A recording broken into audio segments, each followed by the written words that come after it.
আসসালামু আলাইকুম। সুরমি ইসলাম চ্যানেলে সবাইকে স্বাগতম। আশা করি সবাই ভালো আছেন, আমিও ভালো আছি আলহামদুলিল্লাহ। আজকে রান্না করব মসুরের ডাল দিয়ে চিচিঙ্গা। মাখো মাখো করে মসুরের ডাল দিয়ে এই চিচিঙ্গা রান্নাটা খেতে খুবই টেস্টি এবং মজার হয়। রুটি কিংবা সাদা ভাতের সাথে খেতে দারুণ লাগে। তাহলে চলুন দেখে নিই কীভাবে আজকে আমি এই চিচিঙ্গা দিয়ে ডালটা রান্না করি। প্রথমে আমি কড়াইয়ে একটু তেল দিয়ে দিব। আমি সরষের তেল দিয়ে রান্না করছি। এরপর আমি কিছু রসুন কুচি আর দিয়ে দিব পেঁয়াজ কুচি। রসুন আর পেঁয়াজ কুচিটা অল্প একটু ভেজে নেব। এতে কিন্তু আমরা অল্প একটু পরিমাণ মতো লবণ দিয়ে দিব। লবণ দিয়ে পেঁয়াজ রসুনগুলো একটু ভেজে নিয়েছি। তারপর এখানে কিন্তু আমরা হাফ চামচের মতো মেথি দিয়ে দিব। আমি এখানে আস্ত মেথি ব্যবহার করেছি। তারপর আগে থেকে ধুয়ে রাখা মসুর ডালগুলো দিয়ে দিচ্ছি। তারপর এতে আমি অল্প পরিমাণ হলুদ দিয়ে একটু নেড়েচেড়ে ভেজে নিচ্ছি। ডালগুলো একটু ভেজে নিলে কিন্তু রান্নাটা খেতে খুবই ভালো লাগে। এর জন্য আমি একটু ডালটা ভেজে নিচ্ছি। আসলে এই রান্নাটা কিন্তু খুবই অল্প সময় লাগে। দেখতে থাকুন কিভাবে রান্না করি। এবার কিন্তু ডালটা একটু ভাজা হলে এতে আমি পরিমাণ মতো পানি দিয়ে দিব যেন ডালটা সেদ্ধ হয়ে আসে। এবার আমি ঢাকনা লাগিয়ে দিব এবং চুলার আঁচটা মিডিয়াম করে নিব। তারপর 10 মিনিট পর আমাদের ডালটা কিন্তু মোটামুটি সেদ্ধ হয়ে আসবে। এবার কিন্তু আমরা একটু নেড়ে চেড়ে মিশিয়ে নিচ্ছি। দেখতে পাচ্ছেন ডালটা কিন্তু অনেকটাই সেদ্ধ হয়ে এসেছে। রান্নার এই পর্যায়ে কিন্তু আমরা আগে থেকে কেটে রাখা চিচিঙ্গাগুলো দিয়ে দিচ্ছি। দেখতে পাচ্ছেন আমি কিভাবে চিচিঙ্গাগুলো কেটেছি। আমি কিন্তু খুবই পাতলা পাতলা করে চিচিঙ্গাগুলো কেটে নিয়েছি, যেমনটা আমরা ভাজির মতো কেটে থাকি। আমরা ভাজি রান্না করার সময় কিন্তু এভাবেই চিচিঙ্গাটা কেটে থাকি। এভাবেই কেটে তারপর ডাউলের সাথে দিয়ে ভালো করে মিশিয়ে নিচ্ছি। দেখতে পাচ্ছেন ভালো করে মেশানো হলে কিন্তু আমরা ঢাকনা লাগিয়ে দিব যেন চিচিঙ্গাটাও সেদ্ধ হয়ে আসে। এখানে কিন্তু আমরা আর কোনো পানি অ্যাড করব না। চিচিঙ্গা থেকে কিন্তু অনেকটা পানি বের হবে। এবার ঢাকনা লাগিয়ে দিচ্ছি।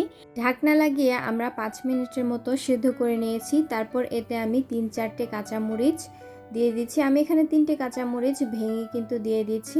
তারপর আবারও ভালো করে মিশিয়ে নিচ্ছি। এবার কিন্তু আমরা ঢাকনা লাগিয়ে দিব 10 মিনিটের জন্য। 10 মিনিট পর কিন্তু আমাদের রান্নাটা কমপ্লিট হয়ে যাবে। আসলে এই ডাউল রান্নাটা করতে কিন্তু খুবই অল্প সময় লাগে, আপনারা রান্না করলেই বুঝতে পারবেন। আমি এরপর ঢাকনা লাগিয়ে দিয়েছি। 10 মিনিট পর ঢাকনাটা খুলে ফেলেছি। এবার কিন্তু আমাদের চিচিঙ্গাটা খুব ভালোভাবে সেদ্ধ হয়ে এসেছে। আসলে চিচিঙ্গা কিন্তু সিদ্ধ হতে বেশি সময় লাগে না। দেখতে পাচ্ছেন খুবই সুন্দর হয়েছে। এবার আমরা এখানে ফোড়ন দিয়ে দিব। ফোড়নের জন্য আমরা সরষের তেল দিয়ে দিয়েছি কড়াইয়ের মধ্যে। তারপর পেঁয়াজ আর রসুন দিয়ে ভালো করে এগুলোকে ভাজা ভাজা করে নিয়েছি। তারপর আমরা ডাউলের মধ্যে এই ফোড়নটা দিয়ে দিচ্ছি পেঁয়াজ রসুনের। এটা দিয়ে একটু ভালো করে মিশিয়ে নেব। তারপর কিন্তু ফোড়ন দেওয়ার পর আমরা অল্প একটু জাল করে নিব। এই চিচিঙ্গার ডালটা কিন্তু আপনারা নানাভাবেই খেতে পারেন। আপনারা ভাত দিয়েও কিন্তু খেতে পারেন বা রুটি দিয়েও এই চিচিঙ্গার ডালটা খেতে পারেন। খুবই দারুণ লাগে খেতে।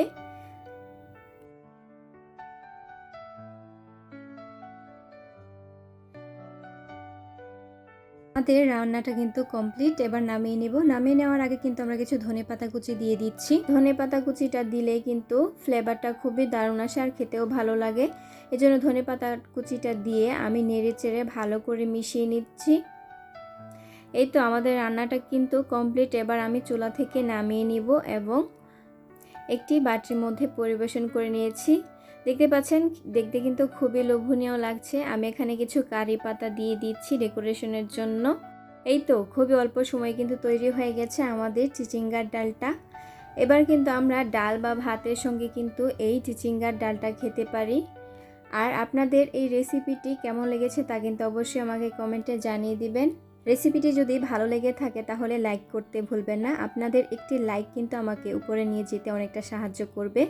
তাই আপনাদের কাছে একটি লাইক আশা করি। আর যারা আমার চ্যানেলে নতুন তারা কিন্তু অবশ্যই আমার চ্যানেলটি সাবস্ক্রাইব করে আমার পাশেই থাকবেন আর অবশ্যই বেল বাটনটা অন করে দিবেন। দেখা হবে অন্য কোনো দিন অন্য আরেকটি নতুন রেসিপি নিয়ে। আসসালামু আলাইকুম, আল্লাহ হাফেজ।